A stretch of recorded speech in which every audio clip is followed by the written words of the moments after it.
Boa noite, amigos, irmãos. Jesus nos abençoe nesta noite para que nós possamos aproveitar as reflexões que serão trazidas. Eu gostaria de iniciar o nosso momento com uma leitura da obra Fonte Viva, em que o Espírito Emmanuel comenta uma passagem de Tiago, capítulo 1, versículo 25. Aquele, porém, que atenta bem para a lei perfeita da liberdade e nisso persevera, não sendo ouvinte esquecido, mas fazedor da obra, esse tal será bem-aventurado em seus feitos. A mensagem ela é intitulada Obreiros Atentos.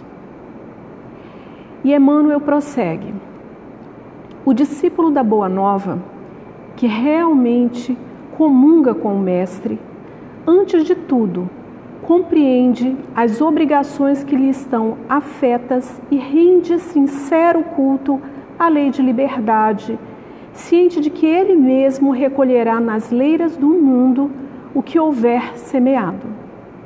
Sabe que o juiz dará conta do tribunal, que o administrador responderá pela mordomia e que o servo se fará responsabilizado pelo trabalho que lhe foi conferido.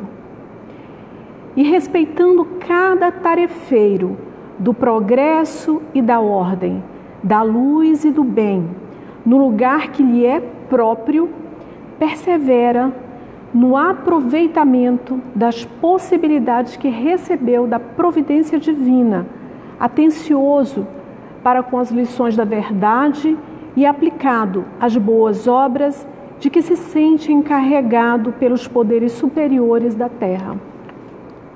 Caracterizando-se por semelhante atitude, o colaborador do Cristo, seja estadista ou varredor, está integrado com o dever que lhe cabe, na posição de agir e servir, tão naturalmente quanto comunga com o oxigênio no ato de respirar. Se dirige, não espera que outros lhe recordem os empreendimentos que lhe competem. Se obedece, não reclama, orienta instruções reiteradas. Quanto às atribuições que lhe são deferidas na disposição regimental dos trabalhos de qualquer natureza, não exige que o governo do seu distrito lhe mande adubar a horta, nem aguarda decretos para instruir-se e melhorar-se, fortalecendo a sua própria liberdade de aprender, aprimorar-se e ajudar a todos, através da inteira consagração aos nobres deveres que o mundo lhe confere, faz-se bem-aventurado em todas as suas ações, que passam a produzir vantagens substanciais na prosperidade e elevação da vida comum. Semelhante seguidor do Evangelho, de aprendiz do Mestre, passa à categoria dos obreiros atentos, penetrando em glorioso silêncio nas reservas sublimes do celeste apostolado. Emmanuel inicia o nosso momento de hoje, a nossa reflexão, que continua, com as parábolas. Hoje nós veremos a parábola dos dois filhos, E Emmanuel nos fala exatamente do obreiro atento, daquele obreiro que está observando as suas ações, que está comprometido com aquilo que Deus, que o alto espera dele. O compromisso consigo e o compromisso com o outro.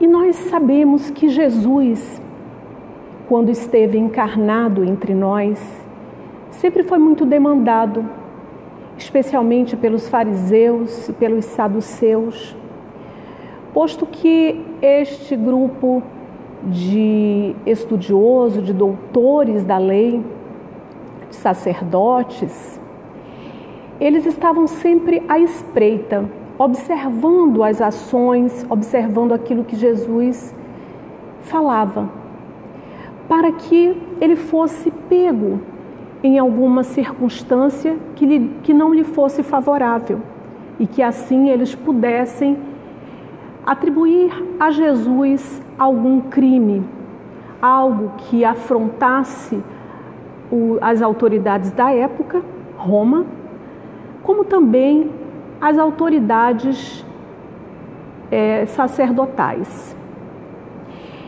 Mas Jesus, ele se utilizava sempre de um tom pedagógico, ele conhecia as pessoas à época e ele sabia como alcançar e como transmitir a mensagem que ele precisava transmitir e que aqueles ouvintes também precisavam.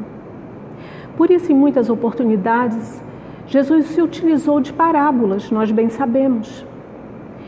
Ele se aproveitava do que havia na sociedade, da cultura à época, e ele ensinava. Mas em outras oportunidades, Jesus não respondia diretamente às perguntas que lhe eram feitas, mas ele fazia outras perguntas com o objetivo de levar aquelas pessoas que o questionavam à reflexão. Assim ele fez naquele momento em que aquele grupo de homens levou à sua presença a mulher que tinha sido pega em adultério. O que Jesus fez, alguns rabiscos no chão, indicando ali caracteres daqueles homens que estavam à sua volta. E assim, ele perguntou àqueles homens o que a lei determinava e os ouviu e os fez refletir a respeito do quanto eles tinham autoridade moral para condenar aquela mulher. Assim também ele fez quando lhe questionaram a respeito do pagamento de tributos a Roma. Ele perguntou que figura estava cunhada naquela moeda. E quando disseram que era de César, então ele disse: dai a César o que é de César, para nos mostrar que o seu objetivo não era tratar de questões de ordem material, discutir a respeito do pagamento ou não de tributos a Roma, mas que a sua missão, o seu trabalho, a sua mensagem era muito maior e que o reino que ele vinha nos ensinar a conquistar não era um reino de ordem material, mas era algo muito maior. Esse tipo de debate que Jesus fazia era algo comum na época. Os próprios sacerdotes se utilizavam desse tipo de ensino, de pedagogia, para instigar a reflexão, as discussões que ocorriam ali. E Jesus estava plenamente adaptado àquelas circunstâncias e sabia que daquele modo ele podia alcançar os objetivos. Então, vamos contextualizar, buscar aqui o contexto em que Jesus nos contou a parábola, que é alvo da nossa reflexão de hoje. Esta parábola, ela só é mencionada por Mateus. E nós vamos encontrá-la no capítulo 21 de Mateus, versículo 28 a 32. E aí eu gostaria de dizer a vocês que eu estou me utilizando da Bíblia de Jerusalém.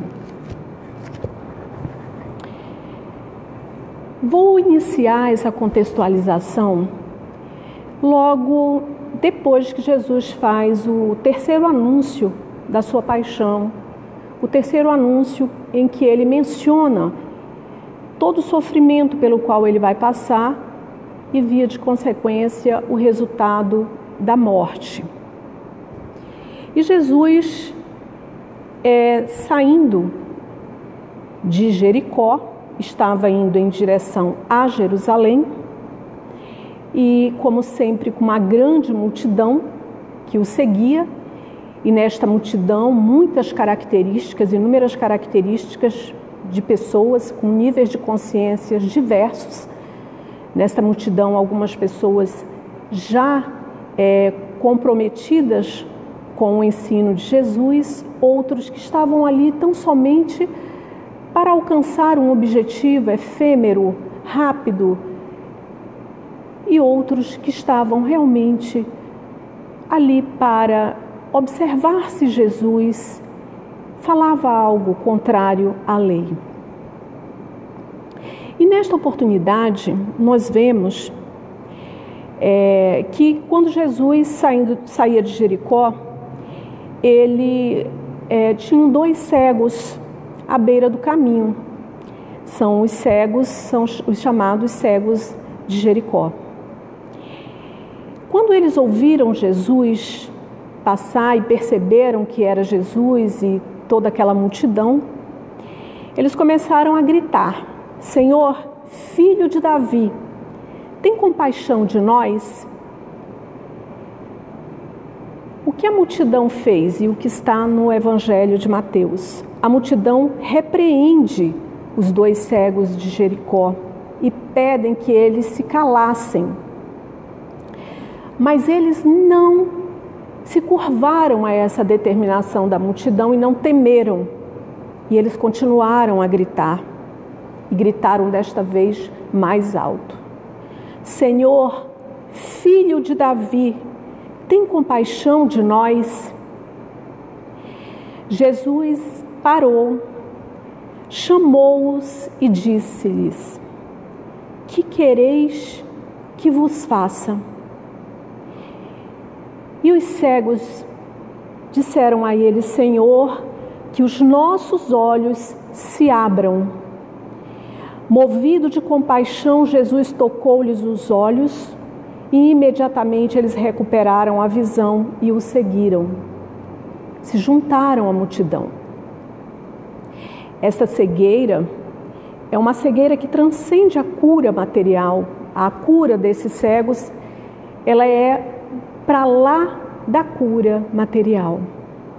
Eram 2 homens que efetivamente estavam ali e que se comprometeram com Jesus e seguiram ele. Depois, Mateus cita a entrada messiânica de Jesus em Jerusalém. E aí tem aquela famosa passagem dos vendedores expulsos do templo. O templo, aquele templo herodiano, suntuoso. E se nós formos aqui na própria Bíblia de Jerusalém, lá no finalzinho, nós vamos encontrar um mapa que mostra como era o templo herodiano. E aí nós vamos perceber que havia um átrio e um grande salão. Neste grande salão, todos podiam frequentar. Era alvo em que se frequentavam os gentios, os próprios fariseus também circulavam, né, neste átrio, neste grande salão. Pagãos, todas as pessoas circulavam por este salão. E foi exatamente neste átrio, neste grande salão, em que todas as pessoas podiam frequentar, em que se encontravam pessoas de toda sorte, de todas as nações, que se montaram algumas bancas para vendas de produtos religiosos, para venda de animais que eram colocados para sacrifício. Logo depois havia um departamento, uma área, uma região lá no templo herodiano, em que só podia ser frequentado pelos sacerdotes. E havia uma outra área mais restrita ainda, em que só o sumo sacerdote podia frequentar. Então, o que aconteceu, o relato deste momento em que Jesus chega neste átrio, neste salão, e ele fala que aquela casa será chamada casa de oração e que ali não se podia fazer comércio e que ali era um covil de ladrões, segundo os relatos evangélicos. Aproximaram-se dele no templo cegos e coxos e ele os curou. Os chefes dos sacerdotes e os escribas, vendo os prodígios que fizera e as crianças que exclamavam no templo, Hosana ao filho de Davi, ficaram indignados e lhe disseram: estás ouvindo o que estão a dizer? Jesus respondeu: sim. Este relato da expulsão destes homens que vendiam produtos religiosos do templo e a forma como ela é narrada e é propagada, que Jesus virou as mesas, que Jesus se exaltou, que Jesus teve uma ação mais enérgica, na verdade trata-se de um relato de ação simbólica. Nós precisamos compreender que havia todo um simbolismo, né? E isso era muito essa forma literária era muito comum na Bíblia.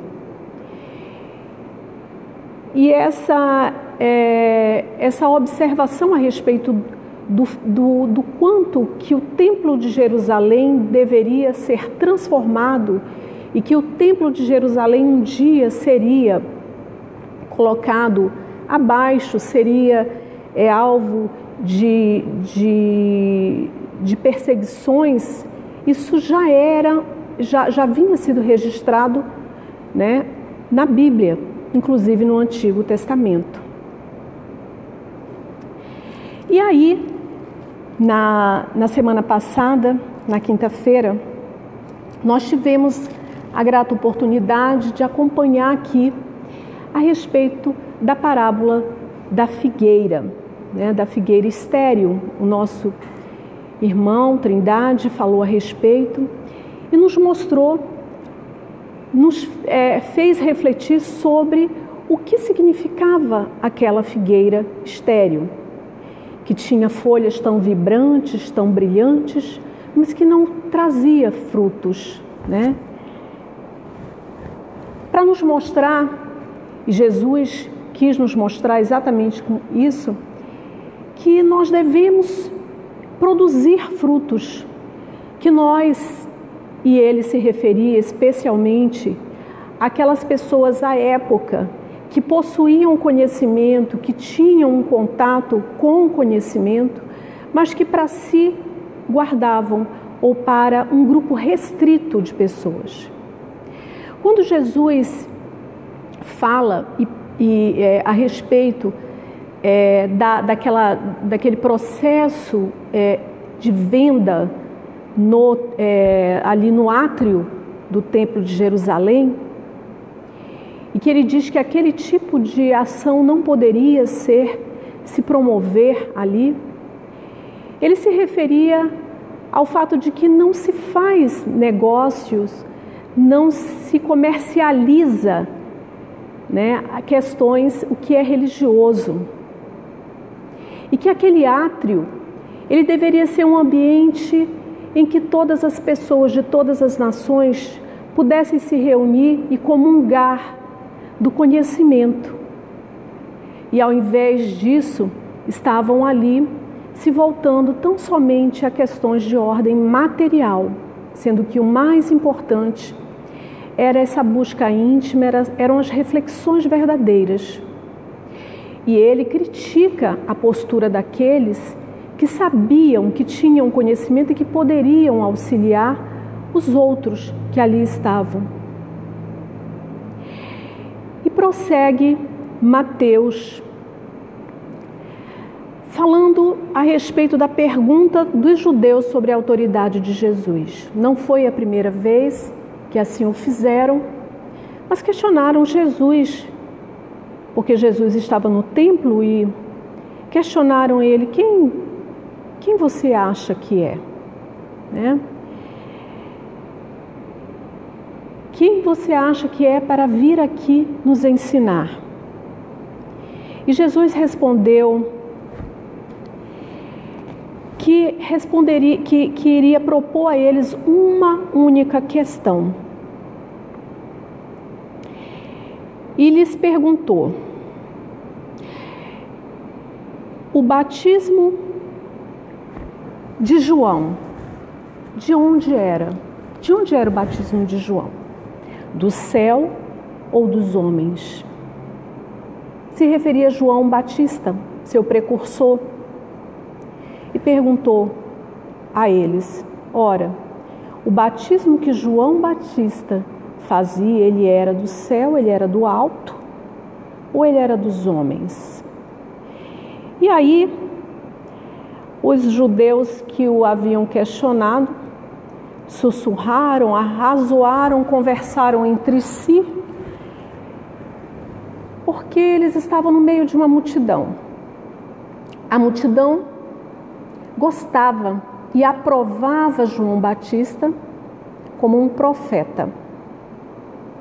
Se eles dissessem que João Batista não era um profeta, eles iriam causar ali uma grande perturbação, iriam se colocar numa situação de extrema delicadeza perante aquela multidão. E eles pensaram e conversaram entre si exatamente isso. Se respondermos que é do céu, ele nos dirá: por que então não crestes nele?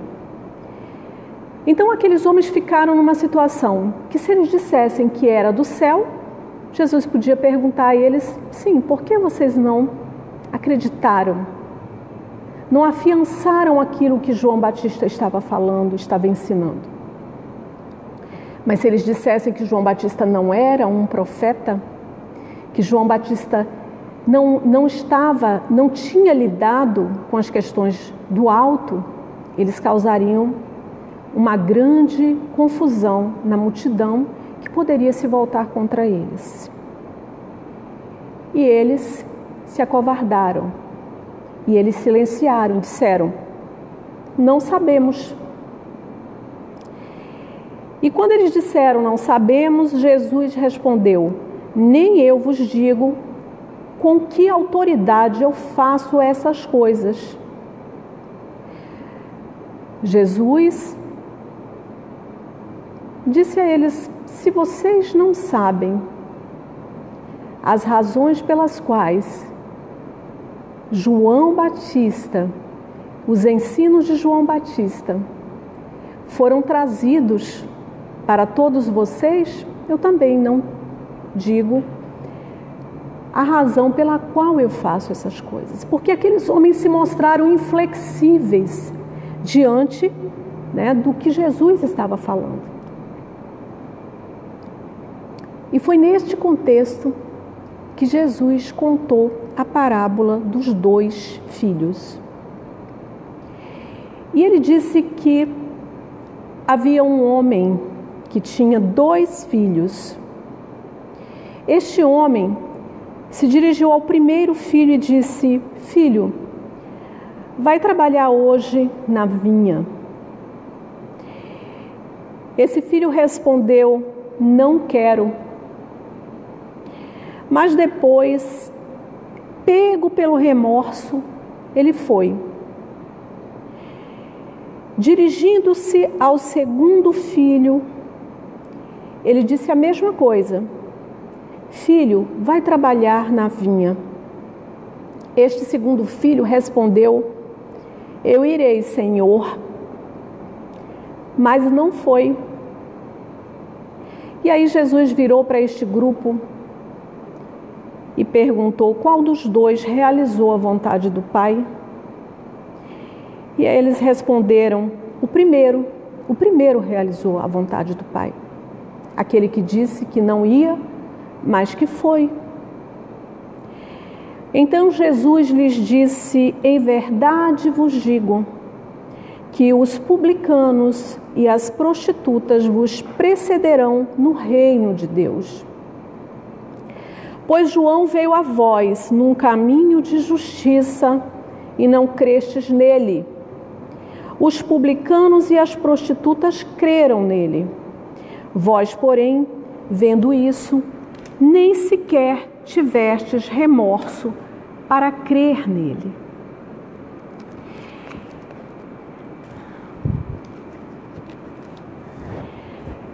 Nós vemos uma Jerusalém à época que não estava preocupada efetivamente com a fraternidade, com um sentimento fraternal, em abraçar todos aqueles irmãos que não eram da sua crença.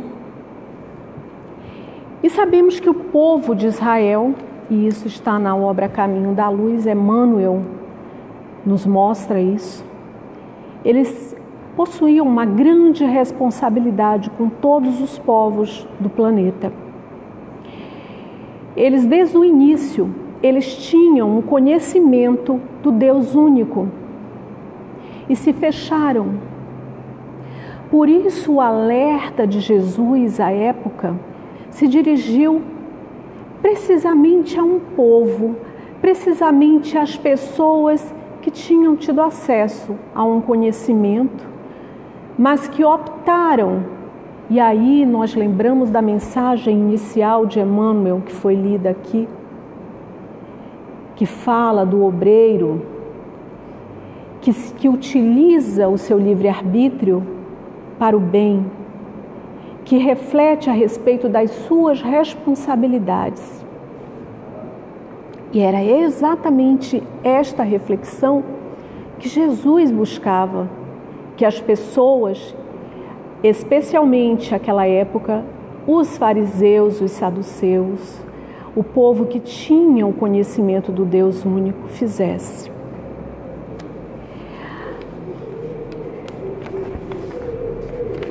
Nós temos nesta parábola alguns arquétipos. Nós temos o pai, que é um pai que convida os filhos e chama eles de filho carinhosamente. Um pai amoroso, um pai paciente. Pois um dos filhos lhe diz: olha, eu não vou te atender, não vou para a vinha. Depois se arrepende e vai. Nós temos esse pai que perdoa, que acolhe, que ama, que convida carinhosamente os filhos para irem para a vinha. Nós temos um segundo arquétipo, que é o primeiro filho, que é aquele que foi chamado, que desacata a autoridade paterna, e aí nós temos que considerar que à época a sociedade a quem Jesus se dirigiu e falou sobre esta parábola na época era uma sociedade patriarcal, e não se imaginava um filho virar para o pai e dizer que não ia acatar algo que o pai estava falando. E este primeiro filho diz: olha, eu não vou. Mas ele depois, ele se arrepende. Mateus diz que ele se move de remorso e ele vai para a vinha.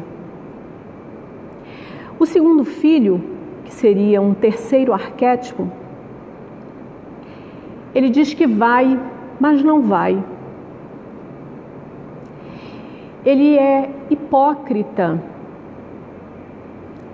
ele não cumpre com o compromisso assumido. E esse segundo filho, ele é uma característica especialmente das pessoas que possuem o conhecimento, que se comprometem em fazer o seu papel na vinha do Senhor e não faz. Jesus, na época, se dirigia especialmente aos religiosos, né? Aqueles que se preocupavam muito com as práticas exteriores, mas que na hora de cultivar efetivamente a vinha do Senhor, de fazer suas reflexões verdadeiras, de buscar interiorizar o ensino, não o faziam. Pois nós sabemos que, além da prática exterior, é importante que nós façamos um trabalho interno de renovação íntima, de busca íntima, efetivamente olhando para dentro de nós e vendo o quanto nós estamos trabalhando e fazendo as mudanças para o bem. Pois quando assim agimos, nós refletimos esse bem e nós conseguimos propagar a mensagem divina através das nossas ações. Jesus é o nosso maior exemplo deste homem que encarnou no planeta Terra, que sabia e que tinha todo o conhecimento e que exemplificou através das suas atitudes, do amor que ele nos concedeu, que ele concedeu a todas as pessoas. Temos um quarto arquétipo. São os publicanos e as meretrizes, as prostitutas. Jesus se referiu a essas pessoas porque ele quis nos mostrar que todos nós estamos num processo de soerguimento. E ele quis mostrar para os doutores da lei à época que não eram as práticas exteriores que faziam a pessoa ser melhor, ser do bem. Que aquelas pessoas que haviam errado, que haviam se equivocado com suas atitudes ao longo da sua história na Terra, até então, quando verdadeiramente tocados em seus corações e arrependidos, eles estavam na vinha do Senhor e eles estavam no caminho da construção do reino do céu. E há um outro arquétipo, que é a vinha. E aí, que vinha é esta? Quando Jesus fala na vinha, ele se refere a quê? E aí nós vamos mais uma vez para aquele momento, né, em que Jesus estava. Naquela época havia algumas coisas que eram essenciais à mesa do povo. O pão, o trigo, né, que era ali demonstrado através do pão. O peixe, que era a proteína que os alimentava, e o vinho, né, que era o resultado da produção desta vinha.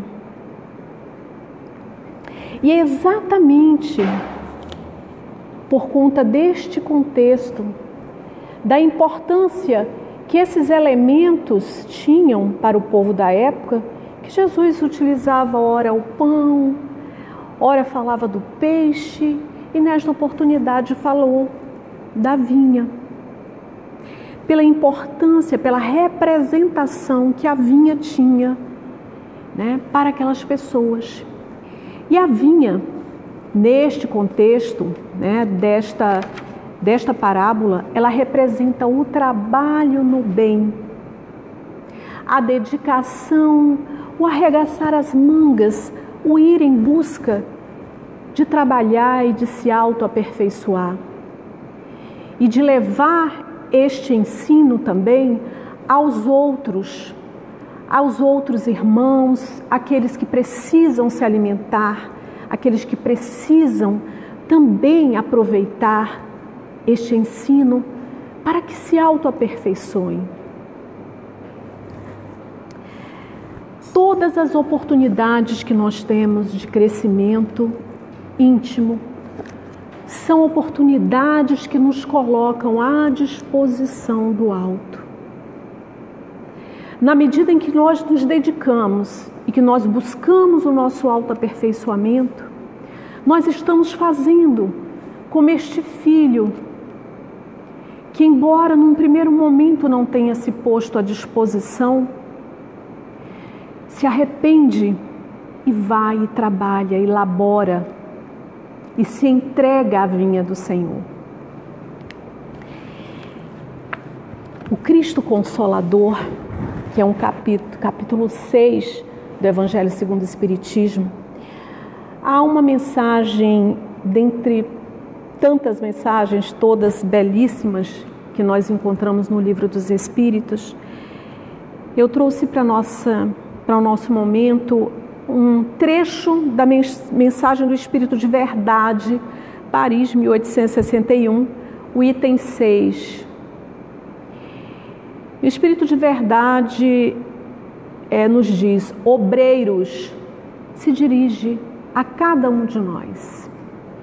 Traçai o vosso sulco, a vossa fissura, a vossa marca. Recomeçai no dia seguinte o afanoso labor da véspera. O trabalho das vossas mãos vos fornece aos corpos o pão terrestre.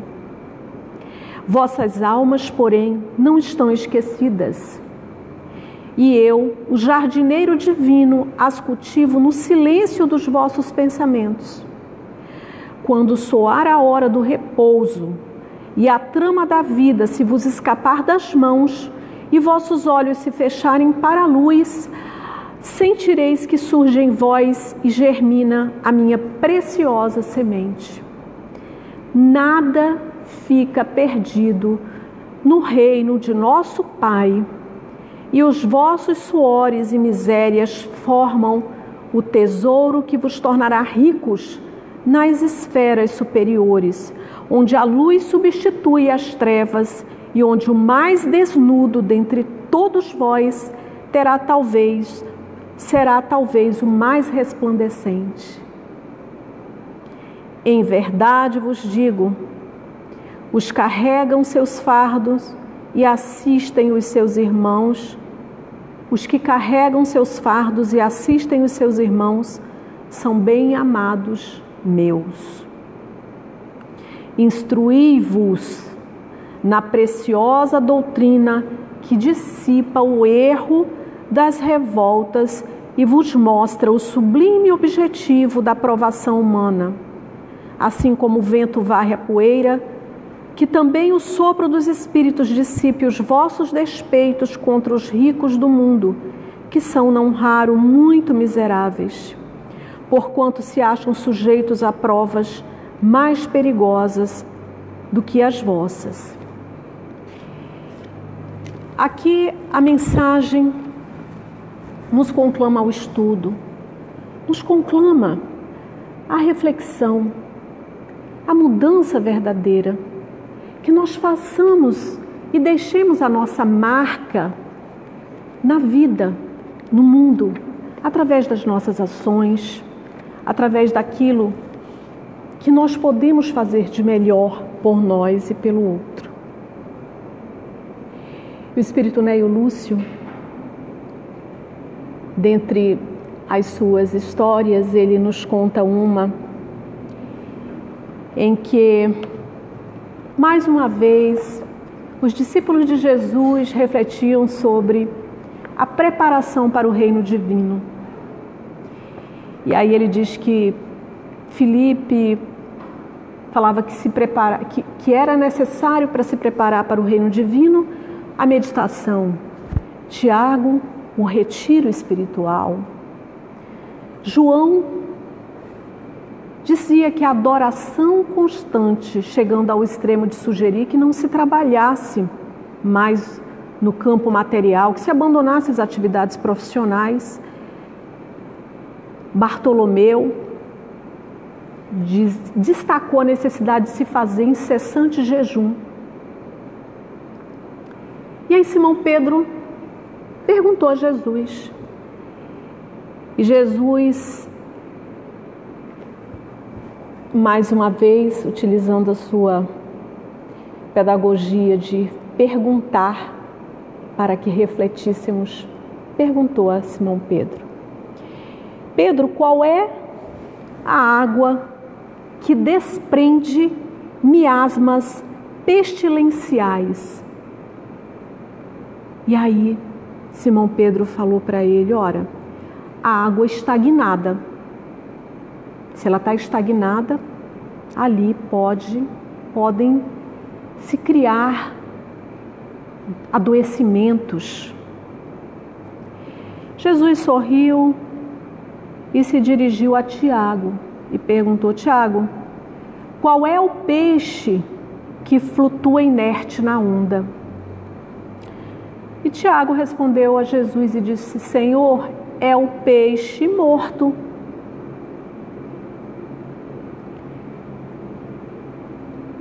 Ele virou para Bartolomeu e perguntou: Jesus, qual é a terra que se enche de matagais daninhos à plantação útil? E aí Bartolomeu disse que era terra boa, mas que era uma terra desprezada, que ela não era cultivada, que ela não era cuidada, que ela não era limpa e que ali tinham muitas pedras, era áspera, ela não estava sendo bem aproveitada. E aí Jesus vira para Tadeu e pergunta: qual é a túnica que se converte em ninho da traça destruidora? E Tadeu responde: é a túnica não usada. Jesus se dirige a Judas e interroga Judas: que acontece ao talento sepultado, Judas? Judas responde: perde-se por inútil, Senhor. Jesus olha um dos filhos de Zebedeu e fala mais incisivo: Tiago, onde se acoitam as serpentes e os lobos? Ele responde: nos lugares em ruína ou votados ao abandono. André, qual é em verdade a função do fermento? E André diz: o fermento, mestre, é para dar vida ao pão. E aí Jesus conclui, e esta é a conclusão da nossa reflexão de hoje. Jesus diz que o templo está repleto de adoradores e a miséria rodeia Jerusalém. Se a luz não serve para expulsar as trevas, se o pão deve fugir ao faminto e se o remédio precisa distanciar-se do enfermo, onde encontraremos proveito no trabalho a que nos propomos? O reino divino guarda o imperativo da ação por ordem fundamental. Sigamos para diante e propaguemos a verdade salvadora através dos pensamentos, das palavras, das obras e de nossas próprias vidas. Fica a proposta para cada um de nós. Do pouco que sabemos ou que achamos que sabemos, que nós possamos ir para a vinha do Senhor, como este filho, como aquele filho que, ainda que num primeiro momento tenha dito: não vou, Senhor, ele foi, porque ele viu que seria melhor para ele, porque ele viu que trabalhar na vinha do Senhor lhe traria um refrigério, um afago, uma melhoria. Aquele filho que vai buscar atuar e ajudar todas as pessoas que ele pode fazer, que busca interiormente a sua renovação íntima, que se socorre no amor e que compreende que o Cristo, este Cristo que nos consola, Ele nos disse que nunca nos abandonaria e que Ele está entre nós, que Ele está nos amparando e que Ele irá nos socorrer sempre que nós fizermos como aqueles cegos de Jericó e gritarmos para Ele: Senhor, vem nos curar da nossa cegueira. Que Jesus nos abençoe e permaneça conosco hoje e sempre. A lembrança aqui, quinta-feira, dia 28 de maio, nós continuaremos as nossas reflexões agora com a parábola dos lavradores maus e dos rendeiros infiéis com a nossa irmã Patrícia Barros. Um abraço a todos.